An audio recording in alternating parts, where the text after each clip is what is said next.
Now today wasn't supposed to be a canning day, but fortunately and unfortunately I have all these tomatoes and all these tomatoes that I gotta do something with. So since it has now become a canning day, I decided that I needed to bring in the big guns to knock this out as quickly as possible. Here's the big guns, y'all. You excited? I guess so. Tell me what to do. Okay, let's do it. Today we're canning 2 easy tomato-based recipes out of the new and improved Ball Canning and Preserving Guide. I don't know if it's improved. I guess I added that in, but it's the all-new Ball Book of Canning. I have the original one too that I use all the time, but this one has some more recipes that I'm really excited for us to try. So the first thing we're gonna make is some just regular tomato jalapeno salsa. The ingredients are so simple and it sounds super easy to make, and we have all of the stuff fresh from the garden. So we're definitely making that. And then something else that I'm really excited to share with y'all is this vodka sauce base. We didn't buy any vodka. You don't have a bottle laying around? Baby, I don't drink liquor. Sugar fart. Okay, well, we're gonna make the vodka sauce. We'll just have to do it in a little bit when we go pick up some vodka. So we'll get back to that. But the reason I'm so excited about the vodka sauce base is because it's just gonna be ready to go in a jar. All you have to do is add some heavy cream and heat it up, and you've got homemade vodka sauce on the shelf. I'm just really excited. I think that's gonna be delicious. And we have everything for that except the vodka as well. So that's gonna be really fun. First thing we're gonna do is start preparing our salsa. I have got my water bath canner right here, my lid. I've got all the tools that I need right here. I've got my jars, my rings, my lids all washed and ready to go. So we're gonna get them in our canner to start getting warm while we make our salsa. The ingredients for our salsa are super simple. We've got our plum tomatoes, which are our aromas that we grew out in the garden.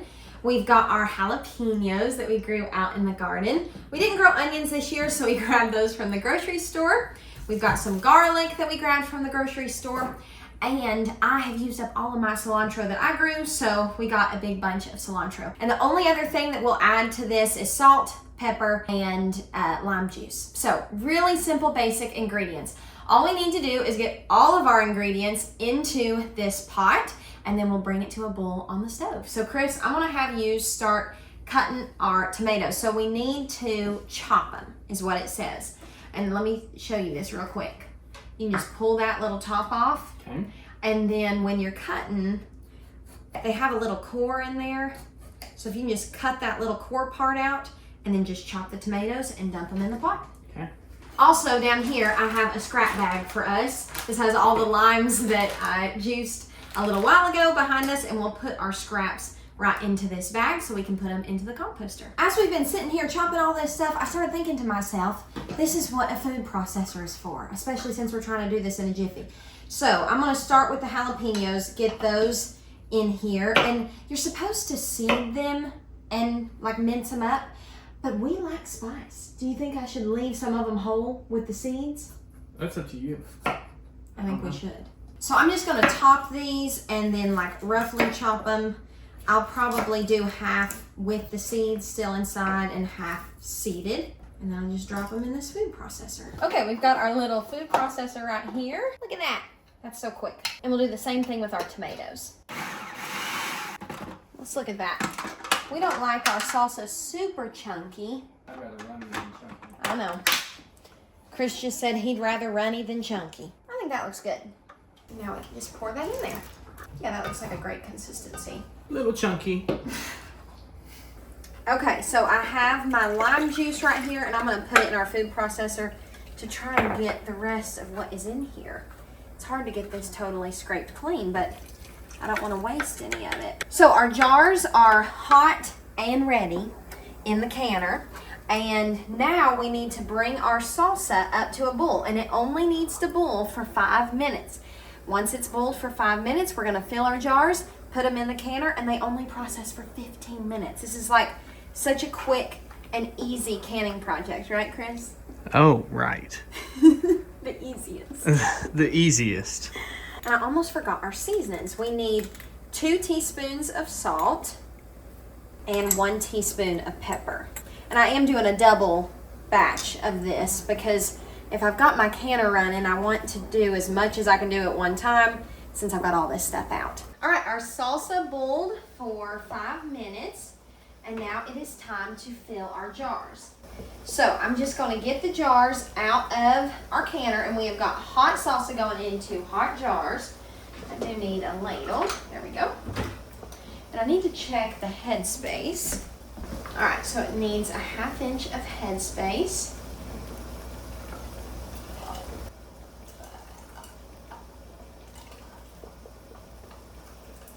Now we're gonna go through and remove any air bubbles.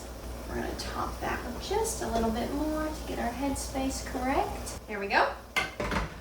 And then I had my lids over on the other bowler. There we go. And I need my vinegar. We're gonna wipe our rims with some white vinegar, put our lid on and our ring, and then put this back in the canner. Now I'm just gonna repeat this until all of our jars are filled.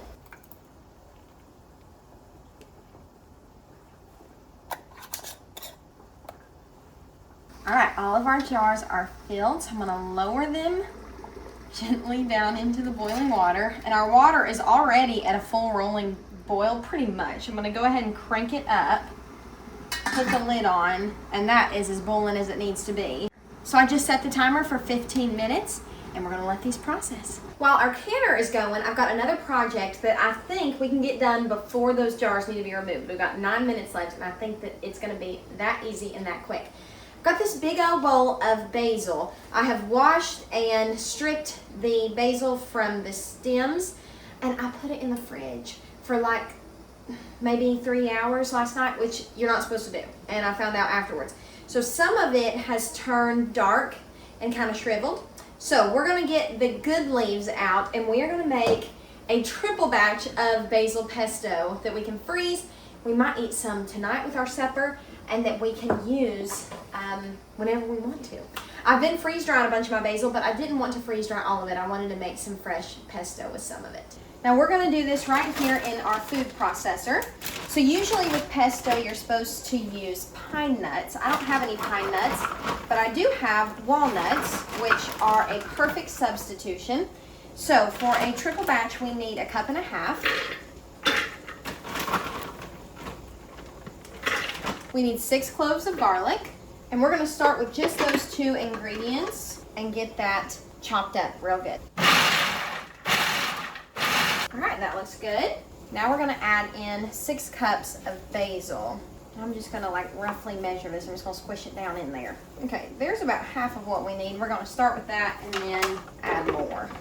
Let's see, we might need to add our lemon juice in to help it spin.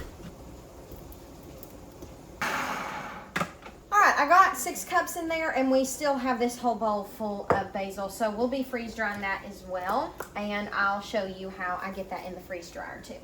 I'm gonna go ahead and season this with some salt. We need 1.5 teaspoons of salt. We're gonna get the rest of this basil pureed. And now we're gonna slowly stream in 1.5 cups of olive oil. There we go. Now for our last ingredient, we need 3/4 cup of Parmesan cheese.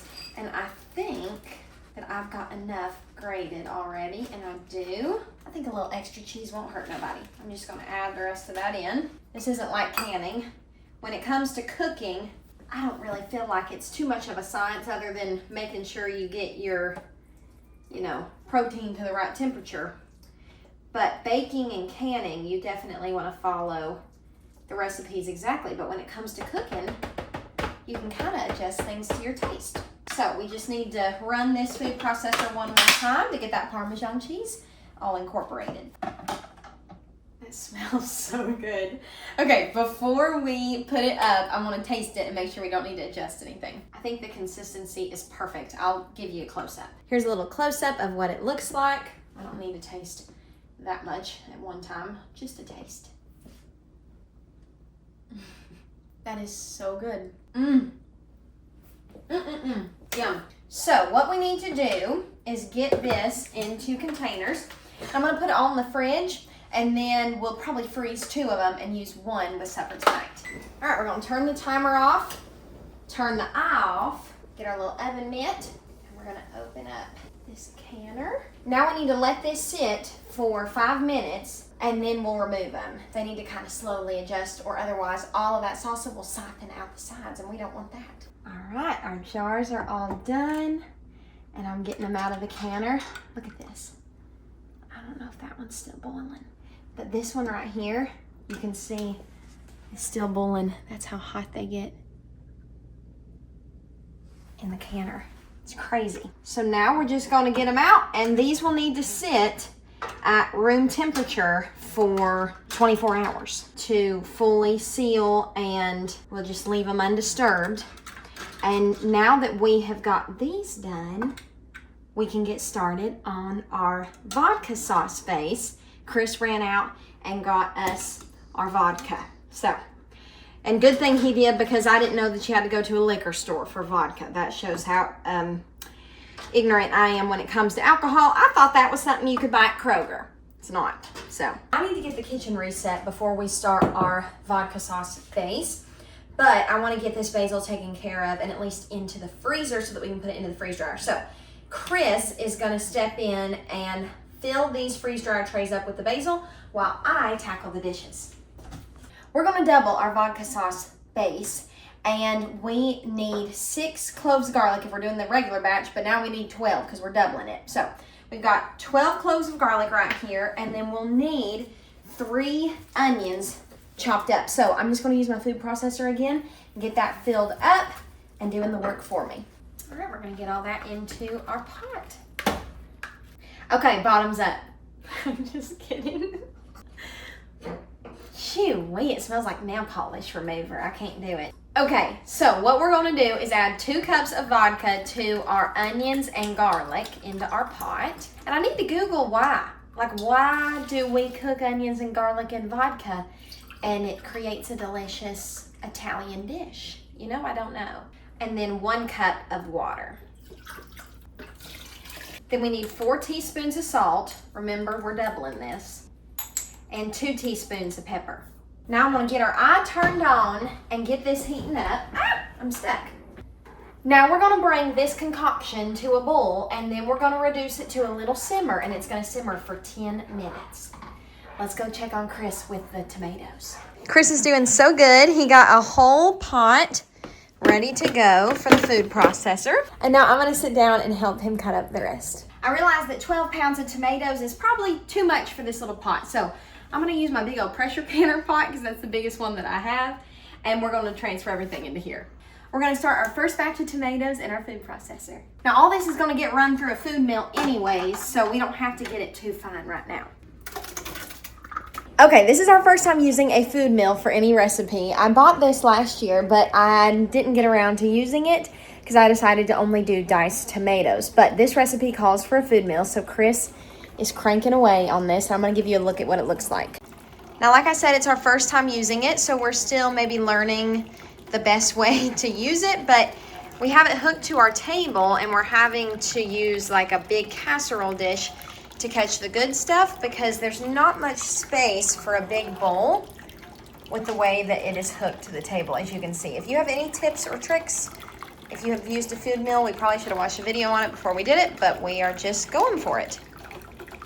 So the way this works is all of the pulp, the seeds, the skins, anything kind of thick and chunky comes out this part right here, and we throw this away, and all the good stuff goes right here. So you can see right there, that is all just nice, pure, yummy tomato goodness. All right, y'all, this hopefully will not overflow from this pot.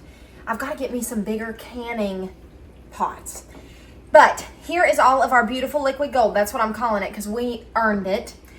From growing the tomatoes to using the food mill and all of the steps that we've done to do this. And this is in fact not a quick canning day. They're never quick. I always say they're going to be quick, but they never are. We need to let this simmer until it reduces by half. And Chris, who is a perfect husband, he is so perfect. He is so wonderful. Went out in the garden in the dark to get some sprigs of basil. It's pitch black dark, and we are going to put this into our sauce, and we're going to let that basil boil and infuse into this vodka sauce base, and then we'll pull it out at the end. but it's just gonna give it depth of flavor. And I wanted to let y'all know we cooked up some of that basil pesto for supper. So I only have 2 more left to freeze. It is so delicious. If we get more basil from the garden, I'll definitely be making more to put in the freezer. And this is our leftovers, which honestly I think is enough for me and Chris. So this is probably supper ready to go for tomorrow night. Y'all, we've done about 100 loads of dishes. Not really 100, but probably 5. We have the dishwasher running, and then currently we've cleaned up everything, which is wonderful, except for what's on the stove. So we have all these dishes drying. This is just real life, so the dishes are going to be out. The sauce is pretty much reduced by half. I'll give you a close-up. Here is what it is looking like, and our canner is nice and warm. I'm going to go ahead and crank it up so it will be boiling for us, and I think it's time to start filling the jars.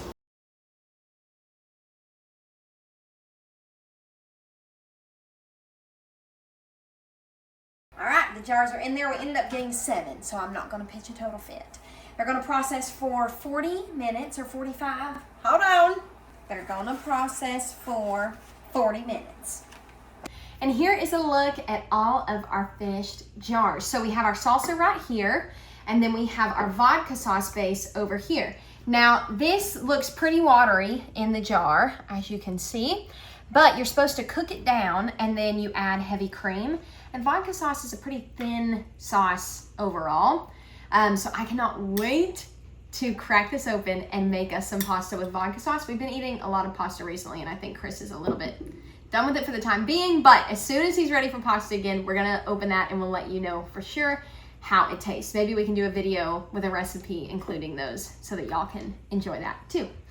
I have, like I said, all my salsas over here, and I wanted to tell you something. I'm gonna taste test this salsa one more time. We've gone ahead and opened up one jar.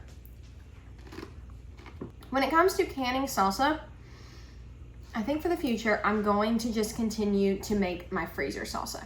The reason that I want to do freezer salsa from here on out is because I don't have to follow any specific recipe whatsoever to make it like a shelf-stable product. So with these salsas, since we're canning them, maybe y'all just throw whatever you want into the jar and can it and call it good. I'm a little bit afraid to do that because I don't want to poison anyone.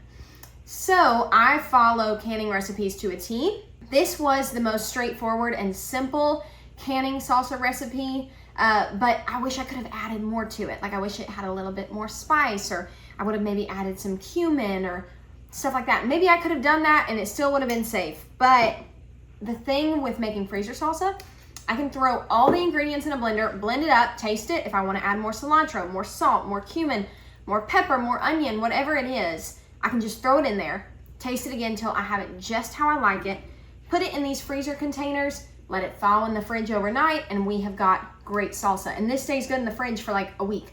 So we can eat it for up to a week, enjoy it with any recipes that we're having, and it lasts great in the freezer. So I think I may do that from here on out when it comes to salsa, unless I can learn that it's safe to tweak this recipe. It's not bad, it's just there are things that I might have done differently, but we'll still definitely enjoy it.